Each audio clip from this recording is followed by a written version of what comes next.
तेजस्वी यादव के मामा साधु यादव के पास कुछ ऐसी तस्वीरें हैं जिनके बारे में पूछिए ही मत। मामा साधु यादव का दावा है कि उनकी मोबाइल में आंध्र प्रदेश से और कोलकाता से ऐसी ऐसी तस्वीरें आई हैं जिनके बारे में अगर वह सबको बता देंगे तो भूचाल आ जाएगा। उन्होंने कहा है कि समय आने पर इसके बारे में भी बताएंगे, लेकिन तेजस्वी यादव अभी भी सुधर जाएं, कुल और खानदान में दाग ना लगाएं, नहीं तो वह तस्वीरें सार्वजनिक कर दी जाएंगी। जी हां, लालू परिवार की पहली अंतरजातीय शादी अब बहुत बड़ा बखेड़ा बन गई है। शादी के दिन से ही तेजस्वी के मामा खासे नाराज चल रहे हैं और अब उनके दावे चौंकाने वाले हैं। आज तक तेजस्वी के मामा ने सब कुछ संभाल कर रखा था, लेकिन तेजस्वी यादव ने उनको शादी में ना बुलाकर और अंतरजातीय शादी करके उनको खासा नाराज कर दिया है और अब उसका खामियाजा भुगतने को तैयार रहे। जी हां, आज बात हम करेंगे तेजस्वी यादव के मामा साधु यादव के दावे के बारे में। नमस्कार, मेरा नाम है मोहित कुमार सिंह और आप देख रहे हैं हमारा विशेष कार्यक्रम जनता जंक्शन शो। बीते दिनों तेजस्वी यादव की शादी हुई और उनकी शादी यादव जाति में ना होकर के किसी और जाति या कह लीजिए कि किसी और धर्म की लड़की के साथ हुई। जातिवाद की नींव पर खड़ी हुई लालू यादव की सल्तनत पर इस शादी को लालू यादव के साले और तेजस्वी और तेज प्रताप के मामा साधु यादव लगातार विरोध कर रहे हैं। पहले तो तेजस्वी की बहन और लालू यादव की बड़ी बेटी रोहिणी आचार्य ने साधु यादव को मामा कंस कहा, तो बदले में साधु यादव ने कहा कि रोहिणी के बच्चों का मामा भी कंस होगा। अहंकार में यह लोग कुछ भी कर रहे हैं, धन संपदा से यह लोग पागल हो गए हैं। इसके अलावा बीते दिनों उन्होंने तेजस्वी यादव के साथ साथ अपनी बहन के ऊपर भी यादव बिरादरी का ना होने का आरोप लगाया था। अब तेजस्वी यादव की शादी के बाद दिए गए अपने बयान पर साधु यादव कह रहे हैं कि कुल और खानदान को बचाना है, तो क्या यह कोई गुनाह है? और अगर यह गुनाह है तो पार्टी के मैनिफेस्टो में यह लिख के उन्हें दिया जाता है कि जाति में शादी ना करें, कहीं भी कर लें। इसके अलावा साधु यादव ने कहा कि परिवार के मामले में पार्टी के किसी प्रवक्ता को बयान नहीं देना चाहिए और साथ ही साथ उन्होंने सभी को ईमानदार होने की नसीहत भी दे डाली। और कहीं ना कहीं ईमानदारी और प्रवक्ता वाला इशारा राष्ट्रीय जनता दल के प्रवक्ता शक्ति यादव पर था, जिन्होंने बीते दिनों कहा था कि मामा को इमली घोटाई का मौका नहीं मिला था, इसीलिए मामा अब गला घोट रहा है। और साथ ही साथ दोनों भाइयों को मतलब कि तेजस्वी और तेज प्रताप को भी नसीहत दे डाली और कहा कि सुधर जाओ, नहीं तो गिर गए तो उठ नहीं पाओगे। अब यहां से कई गंभीर सवाल खड़े होते हैं और उस डर का भी खुलासा होता नजर आता है जो बिहार की राजनीति में लालू यादव समेत अधिकतर नेताओं के अस्तित्व से जुड़ा हुआ है। और सबसे पहला सवाल वहीं से खड़ा होता है कि क्या जाति इतनी हावी हो जाती है कि निजी रिश्तों से भी कोई निष्ठा बचती है? इसके अलावा सवाल यह भी खड़ा होता है कि लालू परिवार जो कि अपनी एकजुटता के कारण ही 15 वर्षों से अधिक समय से सत्ता से बाहर रहने के बावजूद भी बिहार की राजनीति में कभी अप्रासंगिक नहीं हुआ, क्या वह टूट जाएगा? इन दोनों सवालों के जवाब लालू परिवार को खुद ही तलाशने होंगे। और जो आम चिंता का विषय है वही है कि क्या तेजस्वी के मामा साधु यादव बिहार की जनता को एक संदेश दे रहे हैं कि आपका सारा वजूद आपकी जाति से है, अगर आप जाति से बाहर जाएंगे तो चाहे जितने मजबूत रिश्ते आपके अपने परिवार के साथ हों, उनके बिखरने में एक वक्त नहीं लगेगा। इसके अलावा यह सवाल उतने भी गंभीर हो जाते हैं जितने दावे साधु यादव कर रहे हैं। क्या कुछ ऐसी तस्वीरें हैं जो बिहार की राजनीति में भूचाल ला सकती हैं? क्या आंध्र प्रदेश और कोलकाता से तेजस्वी यादव का कोई ऐसा कनेक्शन है जो उनकी राजनीतिक साख को समाप्त कर सकता है? इन तमाम सवालों के जवाब ढूंढे जाने और मिलने अभी बाकी है और आवश्यक है कि इन सवालों के जवाब को ढूंढा जाए, यह सवाल का जवाब मिले। लेकिन उसी के साथ साथ बिहार की जनता को यह समझना होगा और समझना चाहिए और देखना भी चाहिए कि इन नेताओं की प्राथमिकता क्या है। बिहार की तमाम समस्याएं और तमाम मुश्किलें, क्या इन पर कभी किसी नेता ने इतना मुखर होकर बोला है?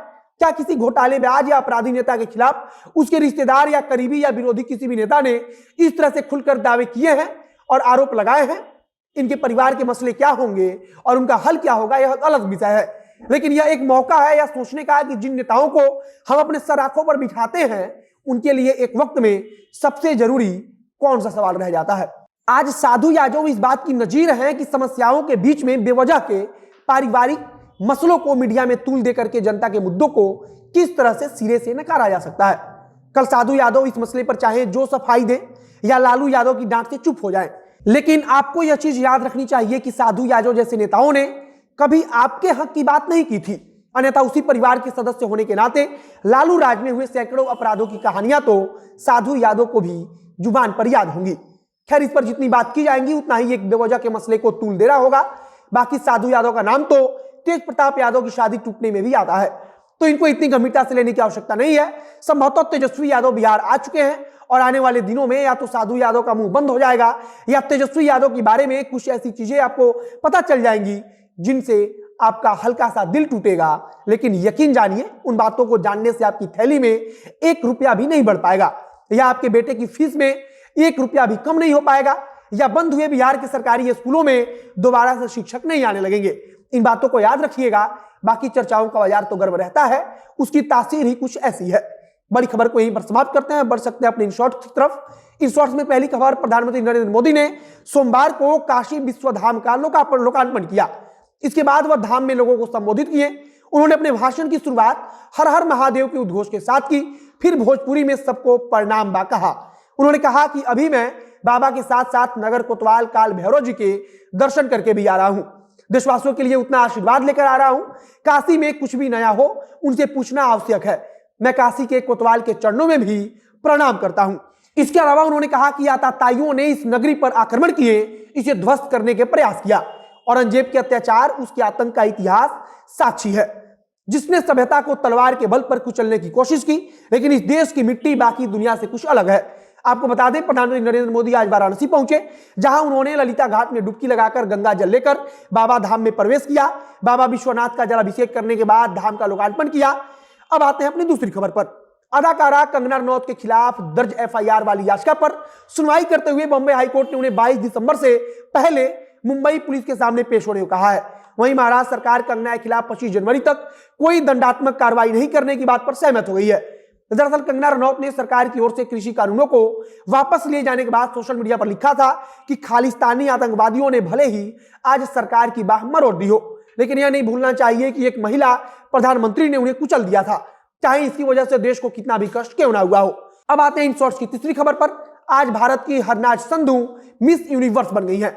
आपको बता दें कि 21 साल बाद किसी भारतीय सुंदरी को यह खिताब मिला है। जीतने के बाद देश के नाम एक संदेश में उन्होंने कहा, चक दे फट्टे इंडिया, चक दे फट्टे। इसके पहले साल 2000 में लहरा दत्ता मिस यूनिवर्स बनी थी। तब से भारत इस खिताब का इंतजार कर रहा था। साथ ही यह भी जाने कि 17वां मिस यूनिवर्स का कार्यक्रम जो था वो 12 दिसंबर को इजराइल में संपन्न हुआ। इसमें हरनाज ने 79 देशों की सुंदरियों को पीछे छोड़ते हुए मिस यूनिवर्स का ताज पहना। मिस यूनिवर्स की रनर अप रही पराग्वे नाडिया फेरेरा और second runner up Miss South Africa Lalela Mswane रही। बॉलीवुड एक्ट्रेस उर्वशी रतौला को मिस यूनिवर्स कॉन्टेस्ट की जज करने का मौका मिला था। वे भारत की तरफ से ज्यूरी टीम का हिस्सा थी। अब आते हैं अपने अगले इंसर्ट्स की खबर पर। आज भागलपुर के नाथनगर इलाके में बम ब्लास्ट हुआ है। यह लगातार तीसरा धमाका है। इसमें एक 7 साल के बच्चे की मौत हो गई। घटना चंपानगर के मखदूम शाह दरगाह घाट पर सुबह 11 बजे की है। आपको बता दें कि जिले में बीते 5 दिनों में बम ब्लास्ट की तीसरी घटना है। इससे पहले 9 दिसंबर को नाथनगर स्टेशन के पश्चिमी केबिन के पास झाड़ी में रखे बम के विस्फोट से एक व्यक्ति की मौत हो गई थी। 11 दिसंबर को मोमिन टोला में बम विस्फोट में 3 बच्चे घायल हुए थे। उन मामलों का अभी तक खुलासा नहीं हुआ है। 5 दिनों में बम ब्लास्ट में 2 मासूम की मौत हो चुकी है। दरगाह घाट पर घटनास्थल के पास से 2 जिंदा बम भी बरामद किए गए हैं। आज इन शॉर्ट्स में इतना ही। अब जानते हैं आज का कानून। आज का कानून सुप्रीम कोर्ट ने आज एक अहम नोटिस जारी करते हुए आला, उबर, जोमेटो, स्विगी आदि जैसे ऑनलाइन फूड डिलीवरी कोरियर और टैक्स एग्रीगेटर एप्लीकेशंस द्वारा नियोजित गिग वर्कर्स के लिए सामाजिक सुरक्षा अधिकारों वाली एक रिट याचिका की सुनवाई की है। न्यायमूर्ति एल नागेश्वर राय की अगुवाई वाली पीठ ने Indian federation of app based transport works यानी कि IFAT द्वारा आयोजित रिट याचिका में नोटिस जारी किया। The Indian federation of app based transport works द्वारा गिग वर्क्स की ओर से याचिका दायर की गई है, जो ऐप आधारित ट्रांसपोर्ट और डिलीवरी वर्क्स का प्रतिनिधित्व करने वाला ट्रेड यूनियन का एक पंजीकृत यूनियन और फेडरेशन है। यह तर्क दिया गया है कि गिग वर्कर्स और प्लेटफॉर्म वर्कर्स सभी सामाजिक सुरक्षा कानूनों के अर्थ में वर्कर्स की परिभाषा के अंतर्गत आते हैं, क्योंकि वे एग्रीगेटर्स के साथ एक रोजगार के संबंध में है। याचिकाकर्ता संगठन की ओर से वरिष्ठ अधिवक्ता इंदिरा जयसिंह ने कहा कि हम एक घोषणा चाहते हैं कि ड्राइवर या डिलीवरी कर्मचारी वास्तव में कामगार शब्द में अर्थ वाले काम करने वाले हैं। दुनिया भर में उबर के लिए उन्हें श्रमिक माना जाता है। यूके सुप्रीम कोर्ट ने उबर और कर्मचारी के बीच के अनुबंध का विश्लेषण किया और कहा कि यह केवल एक छलावा है और वास्तविक संबंध कर्मचारी और नियोक्ता का है। इस याचिका में याचिकाकर्ताओं ने असंगठित श्रमिक समाज कल्याण सुरक्षा अधिनियम 2008 की धारा 2M और 2N के तहत गिग वर्कर्स और ऐप आधारित वर्कर्स को असंगठित श्रमिक का या वेतन कर्मचारी घोषित करने की मांग की है। देखने वाली बात होगी इन गिग पार्टनर्स के हक में आगे क्या फैसला आता है। पूरी रिपोर्ट और नोटिस आप livelaw.com पर पढ़ सकते हैं। अब बढ़ चलते हैं आखिरी हिस्से की तरफ, जो है नसीहत।